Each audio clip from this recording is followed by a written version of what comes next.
help but feel good. I can't help but feel fine.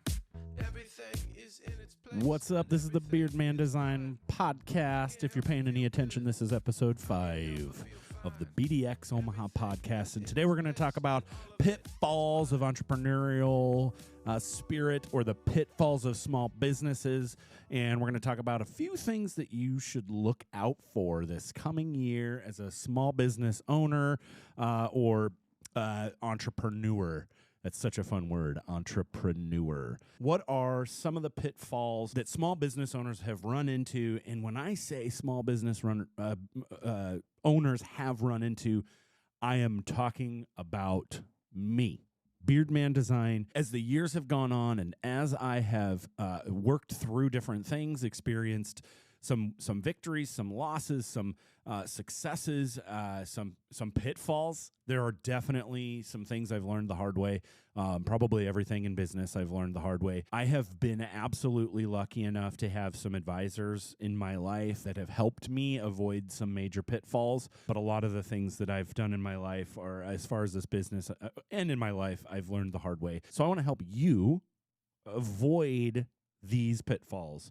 6 pitfalls that small business owners run into, and I'm hoping that I can help you avoid those in 2023. So, number 1, not articulating what differentiates you. And I think another way to put this pitfall is to say failing to tell your story. What makes, and we've talked about this before, what makes your business different? What makes you special? What makes your service special? What makes you stand out from everyone else? Even the biggest companies, biggest businesses in the world have an idea of what makes them different than their major competition. Look at Lowe's, Home Depot. Lowe's knows their identity. They know what makes people choose Lowe's over Home Depot, and vice versa. Home Depot knows Walmart, Target. I mean, the list goes on. Coke, Pepsi.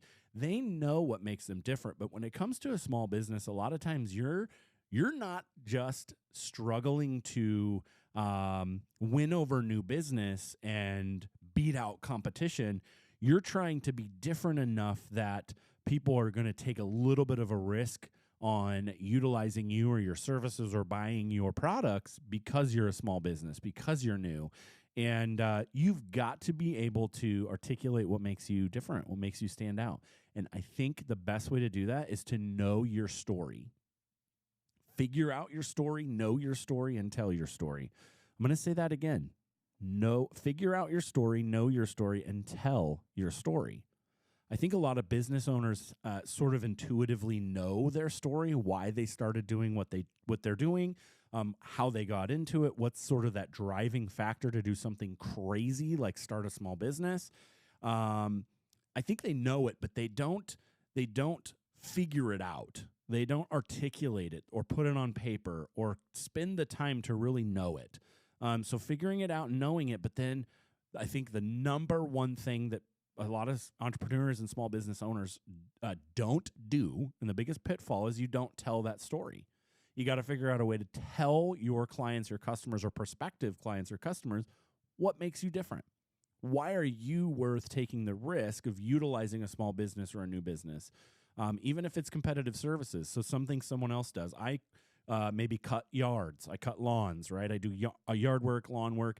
There's so many people out there doing that. What makes you different? Why should I pick you? Is it because we're buddies? Is it because we're friends? Is it because you do a better job? Is it because you're cheaper?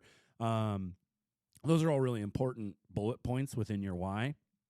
But also being able to tell the story of, I don't actually do this, I'm making this up, but maybe the story is, as a kid, this was my first business, and it's the thing that really sparked in me the ability to make my own money, determine my own future, find my own success. And ever since I was 12 years old and started mowing yards, this has just been a fire for me. Now maybe I'm 25 years old. This is my full-time job. I've got 15 clients or 100 clients, and I'm really starting to build this out and provide the absolute best service I can to people just like me. Whatever that story is, you got to tell it because people want to know that. And I think the other thing is, if you have a crappy story, maybe you should readjust. And that's tough. I think at some point you have to look inside and say, well, somebody gave me maybe I inherited money and I just decided to start a business and sell stuff, and I don't really care about the people I'm selling stuff to. I'm just trying to turn a buck. I think you have to look inside and really decide if it's right to keep doing that. And if you're finding success, great. I think if you're not finding success, that's when it's time to sort of look inside and determine if your why is right, and maybe struggle through that a little bit and determine if there's a different why, or figure out a different way to tell that story. Certainly don't lie. People see right through that. What's another pitfall? Pitfall number 2, small business owner pitfall. Number 2, not interacting with other entrepreneurials or entrepreneurs. That's such a fun word. Entrepreneur. You need to take time to be around people that understand you, that know kind of where you're at and what you're going through. But also something I learned a long time ago as a kid is you become like the people that you hang out with. Are you spending time with people that you think are successful, that you want to be like, people who are running a good business, people who are making money, people who you, again, think are successful, however you measure that? Spend time with those people. Put yourself in situations where those are the kinds of people that you're around that push you to get better. If you're hanging around people that don't have that spirit, that aren't successful, then you're going to start to slow down and be lazy. And I'll give you a really kind of a weird example. And this is probably hard for a lot of people to talk about. If you're hanging out with people who, let's say, have a lot of nice things, or maybe some toys or things like that, you have some good friends who own a business, and you find out they just bought a new house, big, gorgeous, brand new house, beautiful. Maybe just bought, this is a good example for me, maybe just bought a really cool, new truck and a camper trailer and a chunk of land somewhere. And that for me drives me and makes me say, I want more. There's more out there. I want more of it. If you're hanging around people who are looking at you like, you have everything, you've got everything you could ever want, you're set, I think it sort of makes you, when it comes to the entrepreneurial piece of your soul, of your heart, of your mind, whatever it is, it sort of makes you slow down. Like, oh, well, yeah, I've got it going on, and that's dangerous. That's going to be your pitfall when you start to slow down and you start to think you've got what you want. Now, there's a whole nother piece of that. Be appreciative for what you have. Driving for more is not always the best thing. It's not always the right thing. So you have to look inside yourself. But as a business owner, if you want to grow and get more revenue and make more money and be more successful, you got to be around people who are more successful than you, who have the drive, who are pushing hard, who want it. And because you're going to start to become like the people you're around. So if you're around successful people, you're going to start to become successful. So avoid the pitfall of isolation, of isolating yourself, or not being around and networking with people like you who own businesses. That's going to be pitfall number 2. Pitfall number 3, pursuing too many business opportunities.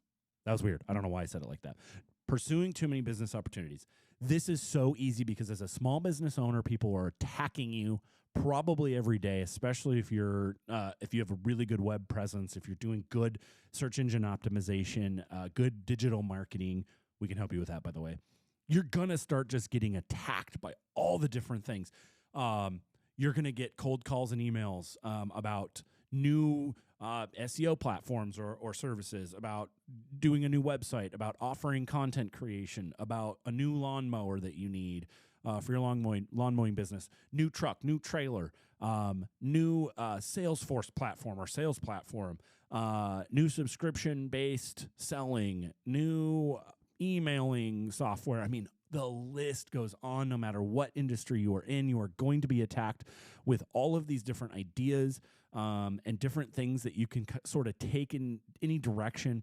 And then here's the other piece of that. As an entrepreneur, I love that word. As an entrepreneur, it sounds like I'm saying manure. As an entrepreneur, you are constantly, and I know this because it's the same for me, you're constantly laying in bed at midnight going, oh, what if I tried this?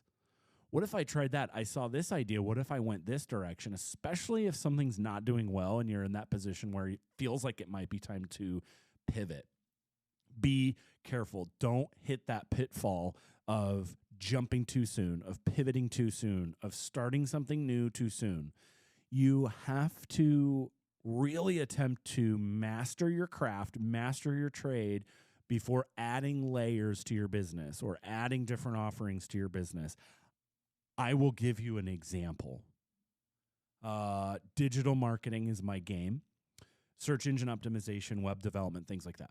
I ventured out into a podcast studio, and that's where I'm sitting here right now coming at you.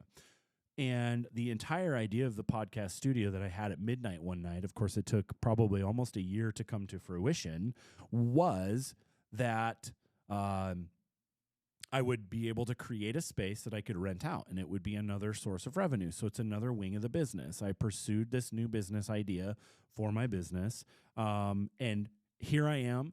I am utilizing, I'm certainly utilizing what I've created, and it's fantastic, by the way. But it's not making me any money. I have not been renting out the studio because I think it's because I'm just not out there enough. People don't know that it exists. That's what I think. So I'm trying to work on that and change that. And actually, I should say I did have my first paying client sign up, and I'm super excited to get them in here and to see the content they come up with. I think it's gonna be awesome. But you got to be really careful and don't pivot too soon. And definitely don't give up on something too soon. I think a lot of business owners and entrepreneurs get caught thinking about the next best thing, thinking about that next thing, or giving up on the thing that's not doing well. And that's the biggest pitfall, is giving up on something that's not doing well too soon.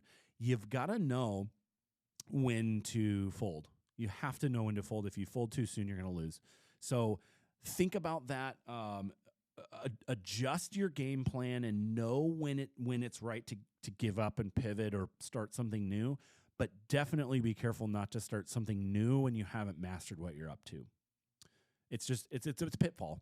You're going to end up stretched too thin, potentially stretching capital or daily revenue too thin by investing too soon in something different. So just be really careful. That is definitely a pitfall.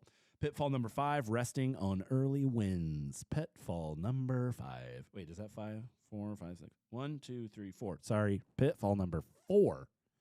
Resting on early wins. You land that big client, and maybe it's ongoing revenue if you're subscription based or something kind of like that. Or maybe it's a big sale of something and you go, this is going to carry me through. You got to be so careful not to stop the drive when you have that early win.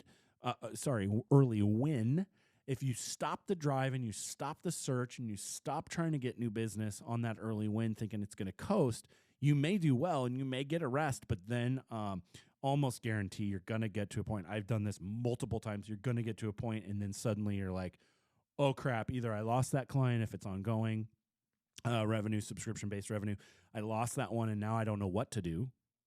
Or, prices have increased, cost of your business has increased, or you get to the point where you're really used to that revenue or that income, and it's like, well, now it doesn't feel like as much, and I want the next one, or I need the next one in order to start something different or expand or grow, and you're kind of behind the ball. Don't rest on that early win. Take that early win, celebrate that early win in your business, that big sale, that big revenue client, whatever that is. Take that early win, celebrate it, but keep driving. Get that second win, get that third win, get that fourth win. Keep pushing, keep driving, and know when to rest. Rest is still important. Know when to rest, but don't take that win too early, and don't rest too long on that first win. And really any win. Know how long you're going to take that win and how long you're going to sort of take that break before you continue to try to grow. You don't want to be caught behind the 8 ball on that growth. Pitfall number 5 now. Ignoring your marketing. Ignoring your marketing. You got to market. And obviously, I'm in the marketing business. We are a marketing agency. We are digital marketers. That's what we do. But that shows how important it is. I know how important it is to market and to not ignore that marketing. There are a lot of small businesses that don't think they have to market, and they get stuck and they don't grow. You don't get the word out. You don't get your products out. You don't expand. And then it goes back to one of our last pitfalls of giving up too soon, saying, I'm going to try this, and then going, it wasn't successful. I can't sell this product or service. But you aren't marketing. You got to market. You got to get out there. And really, if you don't know marketing, there are so many tips and tricks and things that you can do to market and get the word out there that you probably aren't doing or trying, or maybe you're doing it, but you're not doing it right or not doing it well. My suggestion as a digital marketer and someone who sells digital marketing services is find someone to help you out with it. We will look at your digital marketing for free, and we will give you an idea of what we can do to help you. I'll give you some of those tips and tricks of where you could be looking and aren't. I could probably do a whole podcast on that, and will plan to do that now that I said that, because I think it'd be great. But in the meantime, don't ignore it. You can't ignore your marketing and your digital marketing and other marketing, physical marketing, mailing marketing, email marketing, all these different things.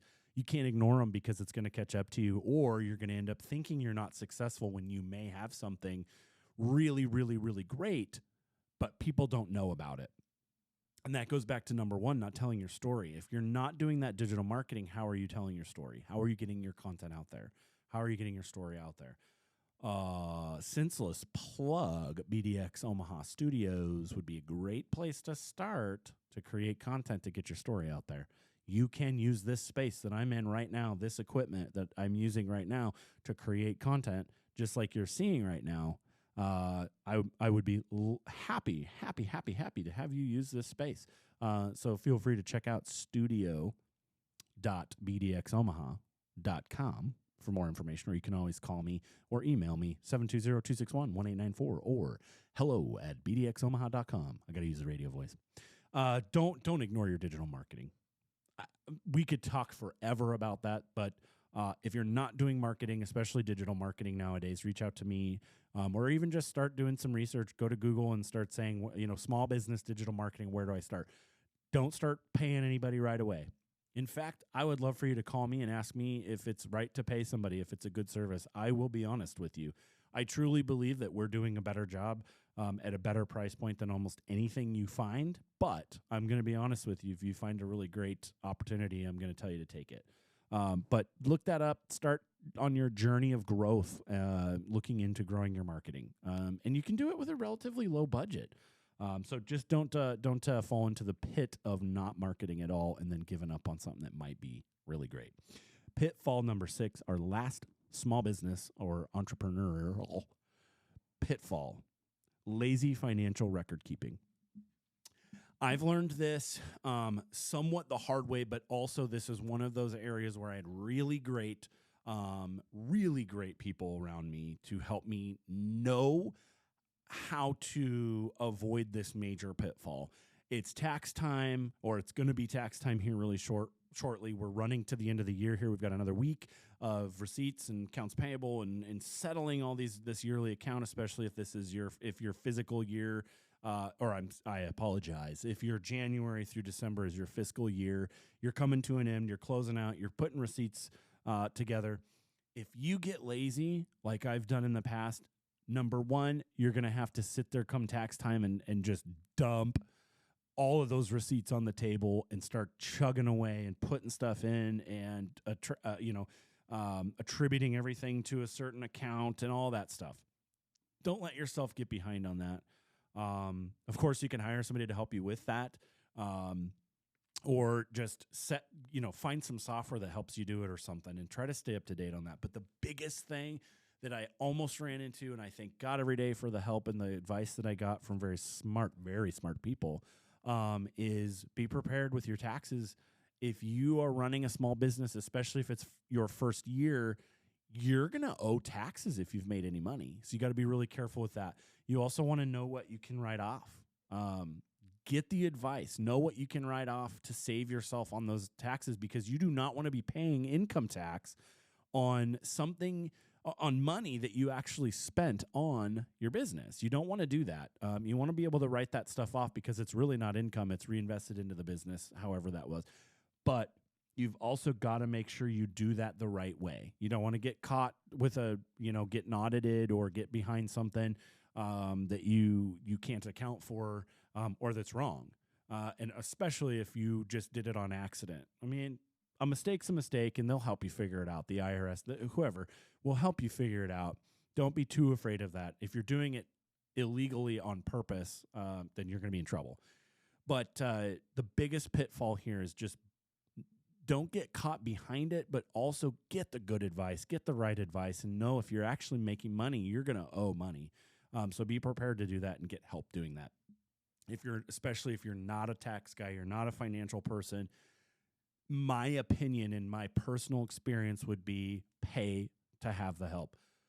When we first started having business income, we utilized our tax guy that we'd used for a long time for our personal finances, and he did a good job. But once it started to get a little bit more complicated, we felt that we should move on to someone else who was a little bit better with what I ended up being a lot better with business taxes and business finance, and the things that they were able to help me kind of finagle through, dig through, understand about my business, understand what I could and couldn't write off, and do that well. It was absolutely, without a doubt, worth the money that I paid.